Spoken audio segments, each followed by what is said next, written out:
Hello guys, இன்னைக்கு Sunday லேட்டாக தான் எழுந்தோம். சனிக்கிழமை ஏதாச்சும் படம் பார்த்துட்டு அப்படி இப்படி பேசி படுக்கவே டைம் வந்து ரொம்ப லேட் ஆயிடுச்சு. ஸோ அதனால் இன்றைக்கி மார்னிங் வந்து ரொம்ப லேட்டாக தான் எழுந்தோம். மற்றபடி ஏதாவது ஃபங்க்ஷன் இல்லை எங்கேயாச்சும் வெளியே போகணும் அப்படின்னு ஏதாவது ஒரு பிளான் இருந்ததுன்னா அதுக்கேற்ற மாதிரி ஷெடியூல் மாற்றி ஆட்டோமேட்டிக்காக வந்து கடகடன்னு வேலையெல்லாம் நடக்கும். காஃபி விஷயத்தில் பார்த்தீங்கன்னா என்கிட்ட அலாரமே தோற்றுரும். கரெக்டாக அந்த டைம் காஃபி குடிக்கணுன்னா அது ஆட்டோமேட்டிக்காக நம்ம மைண்ட் அதை தேடி போயிடும். அது குடித்தா தான் நமக்கு வேலையே நடக்கிற மாதிரி இருக்கும். எனக்கு மட்டும்தான் இப்படியா இல்லை உங்களுக்கும் அந்த மாதிரியான்னு கமெண்டில் சொல்லுங்கள். லாஸ்ட் வீடியோவில் ஹேர் கேர் பற்றி கேட்டிருந்தீங்க.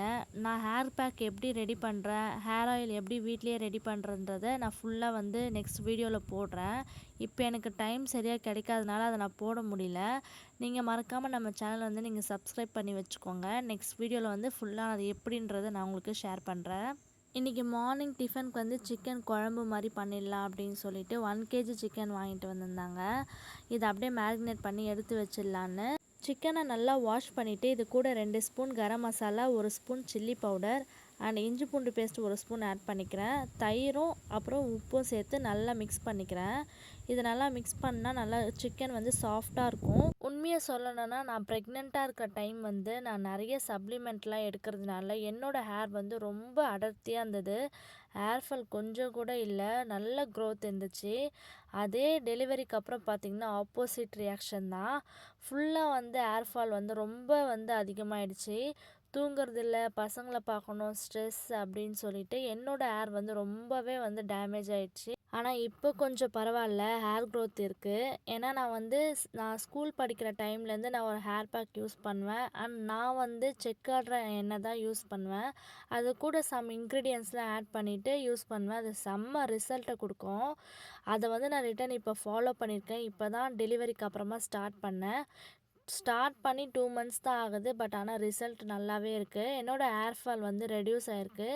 நான் கண்டிப்பாக வந்து அதோட வீடியோ வந்து உங்களுக்கு நான் ஷேர் பண்ணுறேன். நீங்களும் ட்ரை பண்ணி பாருங்கள். நேச்சுரலாக யூஸ் பண்ணுறதுனால இதனால் எந்த சைடு எஃபெக்ட்டும் இருக்காது. கண்டிப்பாக உங்களுக்கு வந்து நல்ல ரிசல்ட் தான் கொடுக்கும்.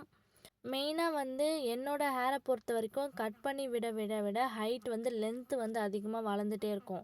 அந்த மாதிரி வந்து உங்களுக்கும் அப்படி இருந்துச்சுன்னா நீங்கள் அதை ஃபாலோ பண்ணுங்கள். அதை நீங்கள் மெயின்டைன் பண்ணிங்கனாவே உங்கள் முடி வந்து ரொம்ப லாங்காக வரும். இந்த ஸ்ப்ளிட்டட் ஹேர்ஸ் அந்த மாதிரி இருந்தால் கூட அது எல்லாமே வந்து கட் பண்ணி இது பண்ணிங்கன்னா அதோட க்ரோத்தும் வந்து அதிகமாக இருக்கும். ஸோ இந்த மாதிரி நம்ம சின்ன சின்ன விஷயம்லாம் பார்த்து பண்ணாவே போதும். நம்ம ஹேர் வந்து நம்ம நினைக்கிற மாதிரி நல்லா வரும். நெக்ஸ்ட் வீடியோவில் நான் டீட்டெயிலாக உங்களுக்கு கூட ஷேர் பண்ணுறேன். அந்த டிப்ஸை நீங்கள் ஃபாலோ பண்ணிங்கன்னா கண்டிப்பாக உங்களுக்கும் நல்ல ரிசல்ட் கிடைக்கும். இன்றைக்கி நான் ஹேர் வாஷ் பண்ணதுனால தலையை நல்லா காய வச்சுட்டு கையோடு அப்படியே சிக்கு எடுத்து தலை பின்னிட்டேன். அப்போ தான் பார்த்திங்கன்னா நமக்கு வந்து அதிகமாக சிக்காகாமல் இருக்கும். நீங்களும் அதெல்லாம் பண்ணுங்கள். சரி, இன்றைக்கி வந்து நான் சிக்கன் கிரேவி மாதிரி பண்ணலாம் அப்படின்னு சொல்லிட்டு நம்ம நார்மலாக ஸ்பைசஸ் ஆட் பண்ணுற மாதிரி ஆட் பண்ணிட்டேன். வெங்காயம் ஆட் பண்ணி நல்லா சாட்டே பண்ணிக்கிறேன். வெங்காயம் நல்லா கண்ணாடி பதத்துக்கு வந்ததுக்கப்புறமா இஞ்சி பூண்டு பேஸ்ட்டை ஆட் பண்ணிக்கிறேன். அதோட பச்சை ஸ்மெல் போகிற அளவுக்கு நல்லா எண்ணெயிலே வதக்கி எடுத்துக்கிறேன். நான் சிக்கனை பொறுத்த வரைக்கும் 1 kg வாங்கினாலும் சரி இல்லை 1/2 kg வாங்கினாலும் சரி தக்காளி வந்து 1 தான் போடுவேன். ஏன்னா தக்காளி 1 போட்டால் தான் காரம் வந்து அதிகமாக இருக்கும், டேஸ்ட்டும் நல்லா எல்லாம் ஒரு சேர எண்ணெயிலே வதங்கி வந்ததுக்கப்புறமா நம்ம ஆல்ரெடி வந்து மேரினேட் பண்ணி வச்சுருந்த சிக்கன் வந்து நல்லா கோட்டாகி நல்லா ஊறி வந்துருச்சு. அதை கூடவே நான் ஆட் பண்ணிக்கிறேன். நம்ம நார்மலாக சிக்கனை வந்து அப்படியே போட்டு செய்கிறதுக்கும் இந்த மாதிரி நம்ம ஊற வச்சு அதை வந்து மசாலாலாம் போட்டு ஊற வச்சு செய்கிறதுக்கும் நிறைய டிஃப்ரெண்ட் இருக்குது. டேஸ்ட் வைஸும் நல்லா டிஃப்ரெண்ட் தெரியும். அண்ட் அந்த சிக்கன் பீஸ்லேயும் டிஃப்ரெண்ட் தெரியும். நீங்கள் இது மாதிரி ட்ரை பண்ணி பாருங்கள்.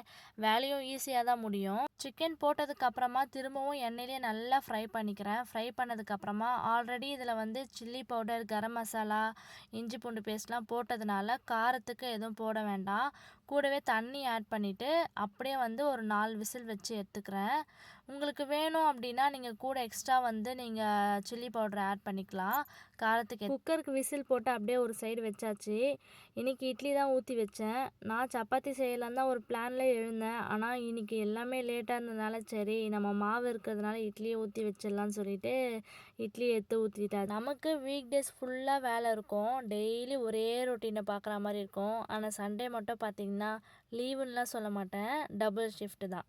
ஏன்னா நமக்கு சண்டே பார்த்திங்கன்னா எல்லாமே அதிகமாக இருக்கும். 2 வேலையாக தான் இருக்கும். காலைல டிஃபன் வந்து காலையில் செய்யணும், லஞ்ச் வந்து லஞ்ச் டைமில் செய்யணும். நம்ம நார்மல் டைமில் வீக் டேஸில் வந்து காலையில் டிஃபன் லஞ்ச் எல்லாமே ஒரே வேலையாக முடிச்சுட்டு எல்லாமே இது பண்ணிவிட்டு டைம்க்கு ஏற்ற மாதிரி நம்ம மேனேஜ் பண்ணிப்போம். ஆனால் சண்டே மட்டும் அப்படி இல்லை. சண்டேனா மார்னிங் டிஃபன்னா டிஃபன், லஞ்ச்னா லஞ்ச் இப்படி ரெடி பண்ணுற மாதிரி இருக்கும். நமக்கு ரெஸ்ட்டே கிடைக்காது. சரி, இட்லி கூட வந்து தொட்டுக்க வந்து இன்றைக்கி வந்து முட்டை ஆம்லேட் தான் கேட்டிருந்தாங்க.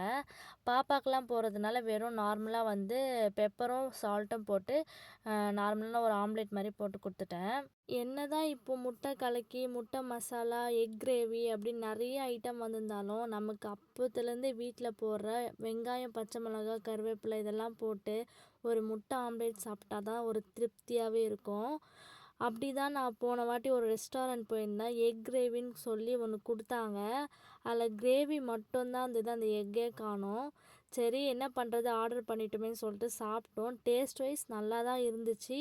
ஆனால் அது பார்த்தா வந்து அது எக் கிரேவினும் வந்து நம்மளால் வந்து ஏற்றுக்க முடியாத அளவுக்கு இருந்தது. என்ன பண்ணுறது அப்படின்னு சொல்லிட்டு நம்மளும் வந்து பில் பே பண்ணிட்டு வந்தாச்சு. அப்படியே கூடவே எங்களுக்கும் வந்து ஆம்லேட் போட்டுடலான்னு சொல்லிட்டு பச்சை மிளகா, வெங்காயம், சால்ட்டு, மஞ்சத்தூள், பெப்பர் இது எல்லாமே ஆட் பண்ணிவிட்டு எல்லாம் ரெடி பண்ணிட்டேன். நான்வெஜ் கூட இந்த காம்பினேஷனில் இந்த ஆம்லேட் எல்லாமே வந்து சாப்பிட்டாலும் எண்ணெய் கத்திரிக்காய் காரக்குழம்பு, இந்த வத்த குழம்பு இந்த மாதிரி ஐட்டமுக்கு தான் இந்த முட்டை ஆம்லேட்டு, முட்டை பாயில் பண்ணி வச்சு சாப்பிட்டா சூப்பரான காம்பினேஷன். அந்த அல்டிமேட்டாக இருக்கும் அந்த காம்பினேஷனே. எனக்கு ரொம்ப பர்சனலாக ரொம்ப பிடிக்கும். உங்களுக்கும் அந்த மாதிரி பிடிக்கும் அப்படின்னா நீங்கள் கமெண்டில் சொல்லுங்கள். சிக்கன் குழம்பு, முட்டை ஆம்லேட், இட்லி எல்லாமே முடிஞ்சிச்சு. லாஸ்ட்டு டிஷ் இதுதான் சொல்லிவிட்டு நான் வந்து எல்லாமே ரெடி பண்ணிட்டேன். ஆனால் அப்போ தான் வந்து சொல்கிறாங்க எனக்கு வந்து ஸ்நாக்ஸ் வேணும். ஸ்நாக்ஸ் என்ன செய்கிறது அப்படின்னு சொல்லிட்டு ஈவினிங் சாப்பிட்றதுக்கு இப்போவே பிளான் பண்ணி வச்சுட்டாங்க. நம்ம நார்மலாக வந்து வீக் டேஸ்லலாம் ஸ்நாக்ஸ்னால் அது வந்து மார்னிங்கே ஏதோ ஒன்று கொடுத்து அமுச்சிருவோம். ஆனால் அப்படி இல்லை, சண்டே மட்டும் நம்ம ஈவினிங் ஸ்நாக்ஸ்னால் அது ஈவினிங் செஞ்சு சூடாக சாப்பிட்டா தான் அது ஈவினிங் ஸ்நாக்ஸாகவே வந்து எடுத்துப்பாங்க. அப்படி தான் இன்றைக்கி வந்து வடை கேட்டிருந்தாங்க. லாஸ்ட் வீக் ஒரு ஃபங்க்ஷனுக்கு போயிருந்தோம். பாப்பாவை வந்து வீட்டுக்கு அழைச்சிக்கிறேன்னு சொல்லிட்டு ரிலேஷனில் ஒருத்தவங்க சொல்லியிருந்தாங்க. நாங்கள் போனதே ரொம்ப லேட்டுன்றதுனால டக்குன்னு ஒரு 5 நிமிஷம் ஒரு 10 நிமிஷம் தான் டைம் ஸ்பெண்ட் பண்ணுற மாதிரியே இருந்துச்சு. போயிட்டு உடனே கிளம்பிட்டோம். அப்போ வந்து அவங்க கையோடு வந்து புட்டு, வடை அந்த மாதிரி ஐட்டம்லாம் வீட்டுக்கு குத்தமிச்சிருந்தாங்க. சரி, வீட்டுக்கு வந்து அதை எடுத்து சாப்பிட்டோம். அப்போ தான் பாப்பா வந்து சடனாக கேட்டால் எனக்கு வேண்டும், எனக்கு இப்போ வேணும் ரொம்ப அடம்பிடிச்சா. சரி, நம்ம செய்யும் போதெல்லாம் ஒன்று கூட தொட மாட்டாங்க. இப்படி தான் அது ஏன்னே எனக்கு தெரியல.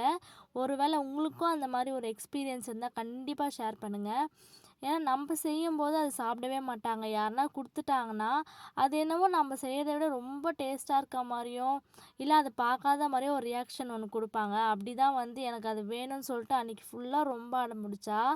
சரி, அதே வந்து செஞ்சிடலான்னு சொல்லிட்டு தான் இன்றைக்கி வந்து மசாலா வடை வந்து செய்யலான்னு சொல்லிட்டு ஒரு 1/2 கிலோ வந்து கடலப்பருப்பு வந்து நான் ஊற வச்சுருந்தேன். அதுக்கு 4 வெங்காயம் நல்லா பொடிசாக கட் பண்ணி ஆட் பண்ணிக்கிறேன். 4 பச்சை மிளகா, 5 பல் இடித்த பூண்டு, பெருங்காயம், சால்ட்டு, சோம்பு, அது கூடவே வந்து கொஞ்சமாக இட்லி சோடா ஆட் பண்ணி நல்லா வந்து மிக்ஸ் பண்ணிக்கிறேன்.